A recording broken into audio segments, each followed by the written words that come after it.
কি বলুন? আছে? আল্লাহ রাব্বুল আলামিন কোনো শরীক আছে? তিনি লা শারীকা লাহু, তিনি কুল হুয়াল্লাহু আহাদ, তিনি এক এবং অদ্বিতীয়, তিনি এক এবং অদ্বিতীয়, তিনার সমকক্ষ কেউ দুনিয়ার মধ্যে নাই। আর আমরা আজকাল সমকক্ষ কাকে বানাই? বাবার দরবারে গিয়ে বানাই, কে বানাই না গো বলুন? বাবার দরবারে গিয়ে আমরা আজকে আল্লাহর সঙ্গে তাকে সমকক্ষ বানিয়ে দিই। বাবার কাছে গিয়ে আমরা কি চাই? সন্তান হয় না, 10 বছর বিয়ে করা হয়েছে, বাবার দরবারে গিয়ে আমরা সিজদা ঠুকে আর মানত করে আসি, বাবা যদি সন্তান হয় তাহলে আমি আপনার দরবারে একটা খাসি কিংবা গরু মানত করলাম। করে কি করি না গো বলুন? সেই সমস্ত ব্যক্তি হচ্ছে মূর্খ অজ্ঞ, কি বলুন? সেই সমস্ত ব্যক্তি মূর্খ অজ্ঞ। এই জন্যই বলি যে রব্বুল আলামিন কোরআনুল পাকের মধ্যে সূরা জুমারের 9 নম্বর আয়াতের মধ্যে বলছেন, কুল হাল ইয়াস্তাবিল লাযীনা ইয়ালামুনা ওয়াল লাযীনা লা ইয়ালামুন ইন্নামা ইয়াতাযাক্কারু উলুল আলবাব। যাহারা জানে এবং যাহারা জানে না তারা কি সমকক্ষ হতে পারে, সমান হতে পারে বলুন? যারা জানে এবং যারা জানে না তারা কি সমান? তারা কখনোই সমান হতে পারে না। আলেম আর যারা আলেম না তারা কি সমান? কখনোই সমকক্ষ সমান হতে পারে না।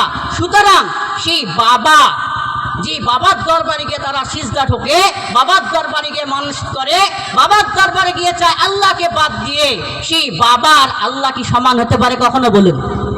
বলুন, সমান হতে পারে না।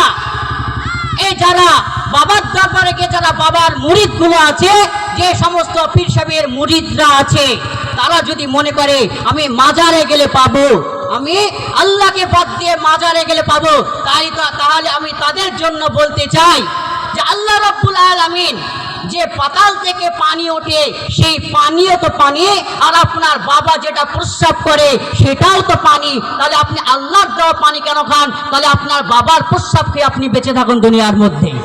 কত তাই তো নাকি? আল্লাহর দেওয়াটাও তো পানি, সেটাও তো পানি। তাহলে আপনি এইটা বাদ দিয়ে সেই পানিটাকে কেন খান? আপনি বলবেন হুজুর সেইটা খেলে কি বাঁচা যাবে? কেন বাঁচা যাবে না? আপনি বাবার দরবারে গিয়ে যদি চাইতে পারেন, সে বাবার প্রস্রাব খেয়ে আপনি বাঁচতে পারবেন না কেন বলুন? দরকার আছে তো তাহলে। মেরা মাহতারাম বুজুর্গ দোস্ত, আর যদি বলেন হুজুর পানি না খেলে বাঁচা যাবে না, তাহলে আপনি বাবার দরবারে গিয়ে চান কেন? তাহলে আপনি আল্লাহর কাছে চান না কেন? সুতরাং আমাদেরকে কার কাছে চাইতে হবে? আল্লাহ রাব্বুল আলামিনের কাছে আমাদেরকে চাইতে হবে। রব্বুল আলামিন পরক্ষণে বলছেন, ইন্নামা ইয়াতাযাক্কারু উলুল আলবাব।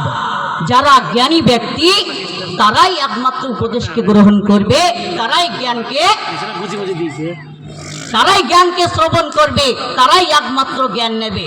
সুতরাং মেরা মাহতারাম বুজুর্গ দোস্ত, আমাদেরকে শিরিক করা যাবে না।